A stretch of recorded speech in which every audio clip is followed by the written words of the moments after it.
السلام عليكم ورحمة الله تعالى وبركاته. إن الحمد لله نحمده ونصلي على رسوله الكريم.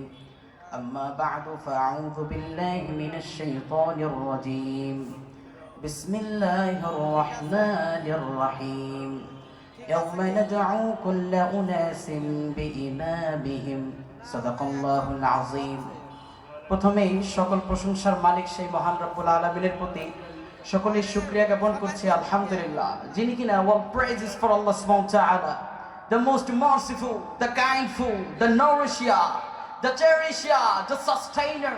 We seek his guidance and forgiveness.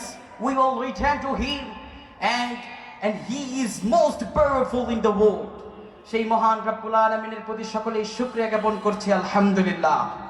আজকের এই trust কর্তৃক আয়োজিত এই ঐতিহাসিক মাহফিলে আজকে আমরা আবারও সমস্বরে কণ্ঠে কণ্ঠ মিল রেখে ইমানি আওয়াজে পড়ি আলহামদুলিল্লাহ।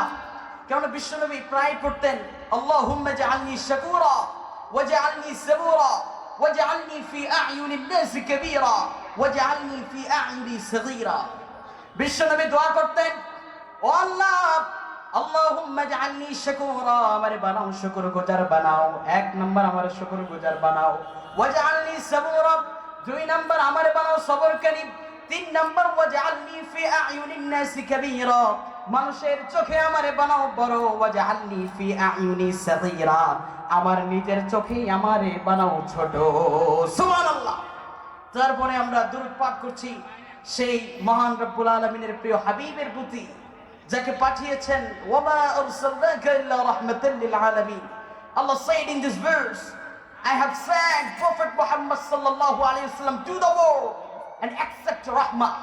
রহমত ছাড়া আল্লাহ রাসূলকে এই দুনিয়ায় পাঠাই নাই, বরং রহমত স্বরূপ পাঠিয়েছেন। সুবহানাল্লাহ। তিনি শুধু একজন রাসূল ছিলেন না, তিনি শুধু একজন মেসেঞ্জার ছিলেন না। কবি বলেন, as a father, as a teacher, as a lawgiver, as a lawmaker, as a reformer of the society, Muhammad sallallahu alayhi wasallam is the superman in the world, the last messenger of Muslim community, the 100th ranking of the most influential person in the world. Allahu Akbar.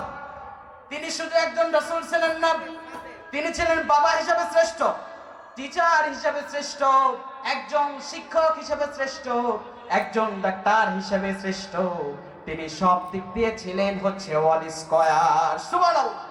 সেই রাসূলের প্রতি সকলেই দুরূদ পাঠ করি সাল্লাল্লাহু আলাইহি ওয়াসাল্লাম। কেন রাসূলুল্লাহ বলেছেন, এটা হচ্ছে সুনানে কুবরা লিন নিসাইর হাদিস।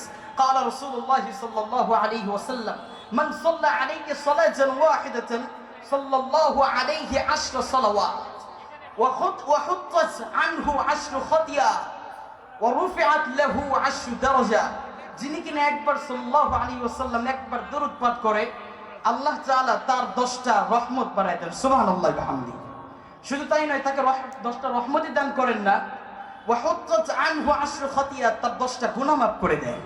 ورفعت له 10 درجات, তার মর্যাদাকে 10 গুণ বৃদ্ধি করে দেয়। আল্লাহু আকবার।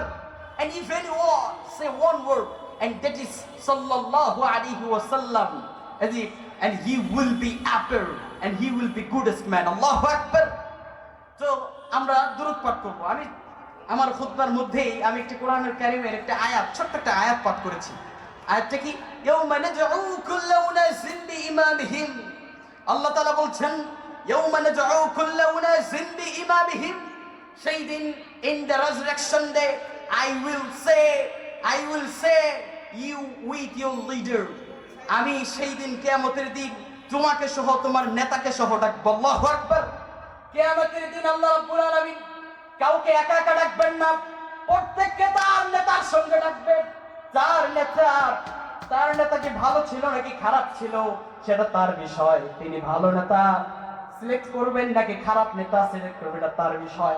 কেননা আল্লাহ তাআলা কাল কিয়ামতের দিন নেতা সহ ডাকবেন। নেতাকে নিয়ে আমাদের সেই কিয়ামতের বিচারের সম্মুখীন হতে হবে। You have to face and to the judge and with the leader. এখন সিদ্ধান্ত আমাদের, আমরা ভালো নেতা সিলেক্ট করব নাকি ব্যাড ম্যান সিলেক্ট করব। কেননা যদি নেতা যদি ধরা খেয়ে যায় তাহলে আমাদের উপায় কি? যদি নেতা যদি ধরা খেয়ে যায় আল্লাহর কাছে যদি পার না পায়, আমাদের কর্মীদের অবস্থা তো আরো খারাপ, ঠিক কিনা বলেন? এর জন্য নেতা সিলেক্ট করতে হবে কোরআন দেখে, ভালো দেখে। যেই নেতা কোরআনের বিধান দেয়, যেই নেতা কোরআনের আদেশ করে, নামাজের আদেশ করে, যেই নেতা কোরআনের কথা বলে, যেই নেতা সত্যের কথা বলে, সেই নেতার অনুসরণ করতে হবে, ঠিক কিনা?